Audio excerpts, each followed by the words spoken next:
All right, so I'm here in Krakow, Poland, winding down from Steemfest 3. Um, First off, I want to say a big shout out to Roland P and all of the crew for putting on yet another stellar conference.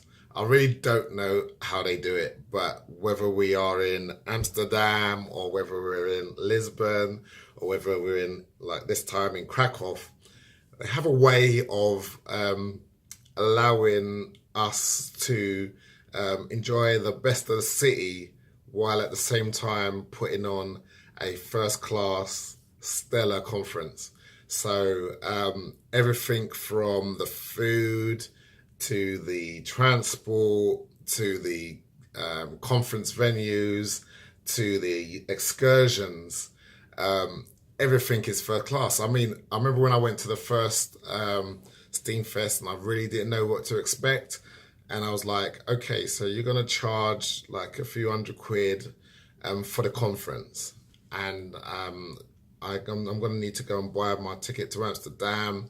I'm going to need to go and pay for my hotel. And I really don't know what to expect because when I normally go to a blockchain conference, it's normally like, a few speakers talking the usual gumph, and then maybe a few stands, and that's it.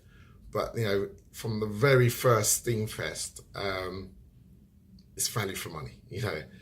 Like everything is like, if anything, you're underpaying for what you're getting, and for that, you not only have we got to thank Roland and the team, you got to thank the people that also sponsored Steamfest and made it accessible for as many people on the platform as possible to come together and really celebrate and network, and almost use Steamfest as a checkpoint for where the platform is at for that year. And I think in the first year, we were it's almost like a little family just getting to know each other. We obviously had been on a wild ride from the first payout to the massive run up in the price, and so we were just all together. We were just all excited, green wet behind the ears as to what the actual platform can be.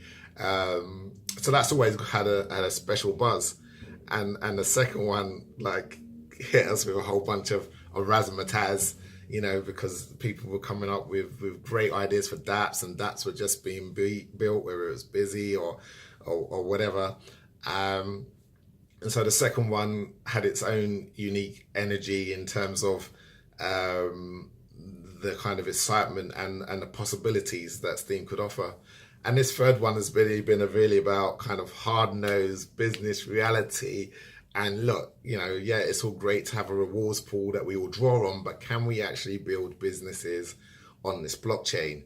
And those conversations I have found really enlightening for me.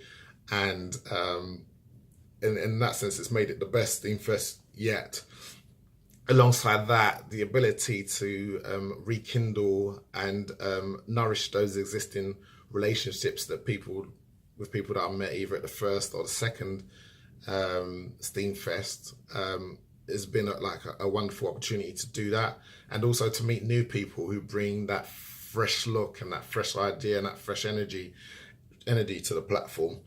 I didn't know what to expect this year from Steamfest, to be quite honest, because we're in a bear market, and normally that can go one of two ways. People can either get very disillusioned and lose faith in a platform, or people can be galvanized.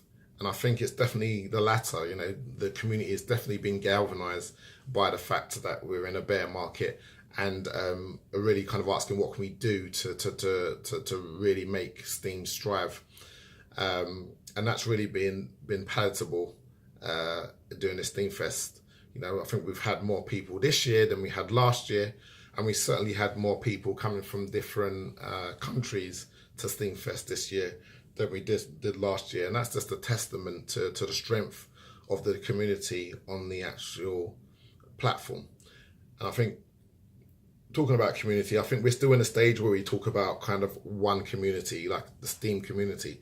However, you can definitely see the seeds growing of the various different communities um, within Steemit. So you've obviously got, like for example, I was sitting at lunch with Excel and Yabamat, and they were just waxing lyrical about steam monsters. And I love like steam monsters and the concept and what it brings to the platform. I've literally got no idea what this card gaming stuff is about. And I don't need to. And that's great because they were just going back and forth and moving in their own little world of steam monsters.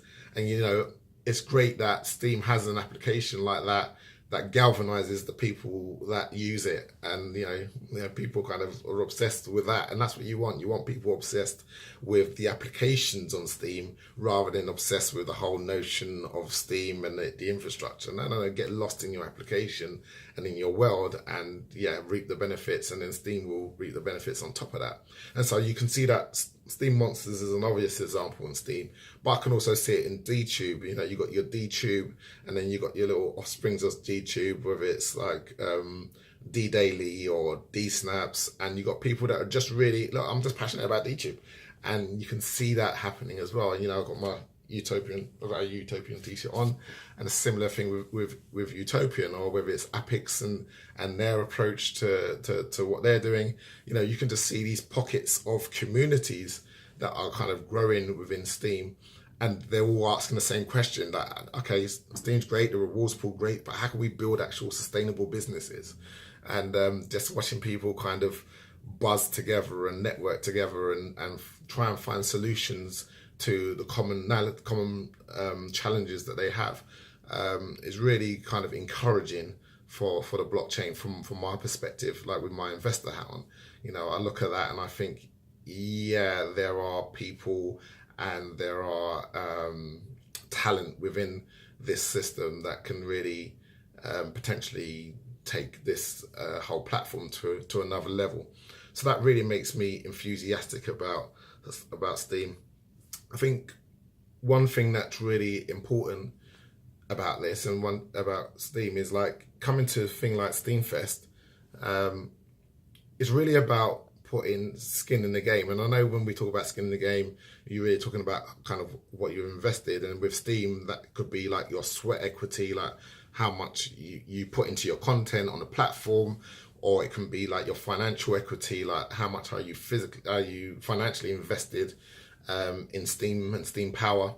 But also there is an element to which how much are you actually putting your own skin in the game, exposing yourself to other people in a physical sense, and almost putting your body where your mouth is in terms of backing that. And I think coming to events like Steemfest really does show that.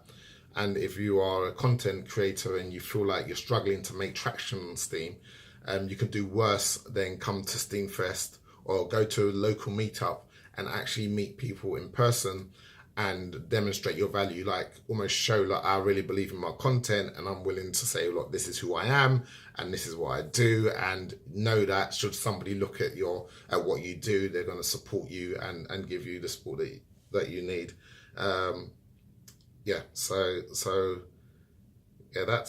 it really. I really, everything's positive. I think if I was to try and pull out one aspect that could be better, it would have been better for Steam Inc. to have had a bigger presence. I mean, last year it was almost silly the amount of presence that Steam Inc. had during last year, but this year has gone completely the other way, where they've completely withdrawn. And I understand that the focus is really around the development and being kind of making sure that the blockchain can scale and those big meaty issues. However, I've said it before, Steam Inc. are also the biggest stakeholders, and as such, their vision for the platform, they will have a big sway over where the platform goes with their vision. So it would have been good to have had less cryptic hints as to what it was, and more kind of substantive, visionary type narrative about where they see the platform in a couple of years, and what their thinking is about where we can go. And that doesn't necessarily mean committing to it, because we know SMTs are the priority and they're full steam ahead with that.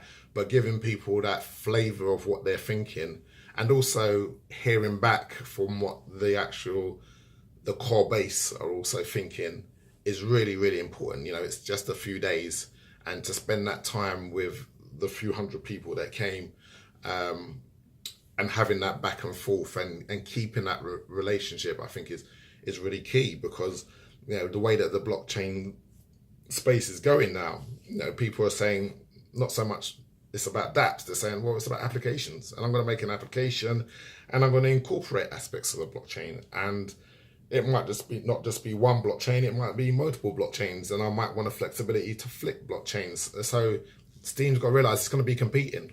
And if their users are not Steam users, but users of applications, then there's a danger there if Steam doesn't keep engaged with what's going on the grassroots level. So yeah, that's it. Yeah, apart from that, look, the reason why I even bother leaving my family and coming to Steam is because I really believe in the platform, in where it's going. I wasn't quite sure what to expect, but really coming here has really reinvigorated my enthusiasm for Steam. The right conversations are being had at the right time, and there's so much talent and brain power around the place that something's got to give. And in terms of kind of the price and where it's going, and while I understand that Bitcoin largely determines the price of all cryptos at the moment, there's just too much talent, enthusiasm, and a vibrant community for Steam not to blossom into something really great and meaningful for the people that join the platform. That's enough evangelizing. I'm going to go and get some sleep, flight tomorrow, and look forward to Steemfest 4. Peace.